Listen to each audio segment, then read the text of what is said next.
The $200 mistake we make in every August. Every August we do it again and again and again. We walk in the store, we grab a cart, and we say, let's make this school year the best school year we can for our kids. And that's beautiful. And that's awesome. And that's a great mom or dad. But here's what happens. By the end of the trip, your receipt says $200 or $300, sometimes more. And most of that is gone by October. They wasted it, tore it up, destroyed it in 2 months. The mistake isn't spending the money. It's spending it on all the things that disappeared.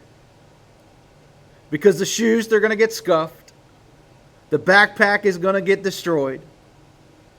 The jeans are going to be outgrown by Christmas. And the whole time we're saying to ourselves, this is how I'm going to show you love. I'm going to buy everything you want. But is that truly love?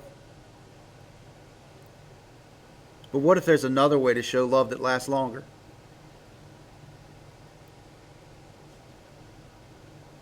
What if we're paying for their future, but pointing them in the wrong direction? We think buying them all the fancy stuff every school year is, I'm going to give you a good start for your future, but what if we're pointing them in the wrong direction? Because we're teaching them habits.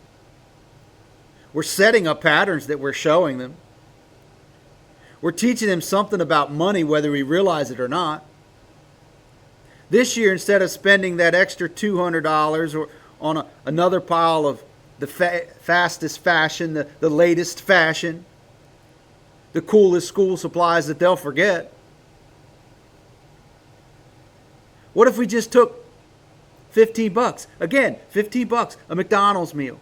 $15, few less pieces of paper, a few less pencils. We're not even going to touch the latest shoes or the latest fashion or whatever you've set aside to try to get to them. But what if you just set aside a portion of it? Just $15 and opened a portfolio in their name. What if you showed them that money doesn't just buy things? Money can build a future. Let's think about this. $200 could buy a shopping cart full of stuff now. Or it could launch 13 months of investing in a slow and steady account.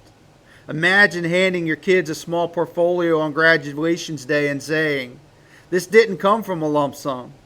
It came from sacrifice. From saying no to the extra so that I could say yes to your future. Remember all those pencils I didn't get. Remember all that paper I didn't get. Remember that latest, fanciest book bag we didn't get. Or the top tier shoes we didn't get every year. We got them every other year or every third year. Remember all the jeans we didn't get. We didn't get you 10. We got you maybe 2 or 3 pair. Remember you wore them out by Christmas and we had to get more anyway. That's what we mean when we say slow wealth.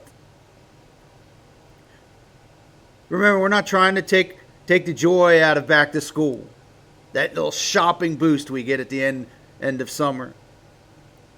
We're trying to just put purpose into it.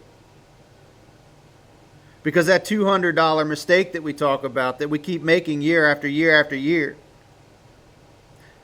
it's not necessarily overspending. You may be able to afford it, but a lot of you probably can't because you're putting it on that little rectangle thing called a credit card, and you're paying 30% on top of that for a year. So that $200 could be $1,000 if you don't pay it off right away.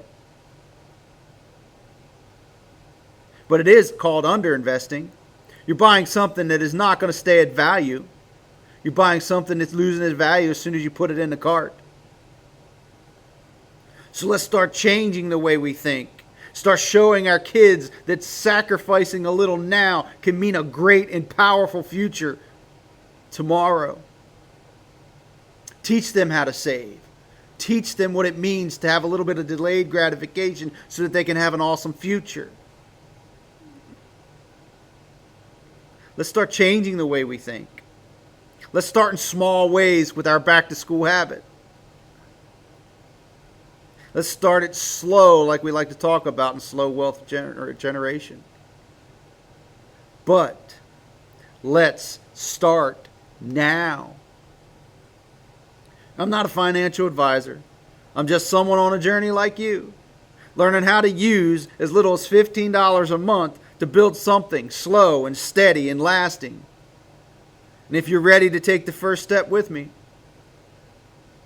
I'll walk with you every step of the way. I'll teach you what I'm learning. And as I grow, you'll get deeper information.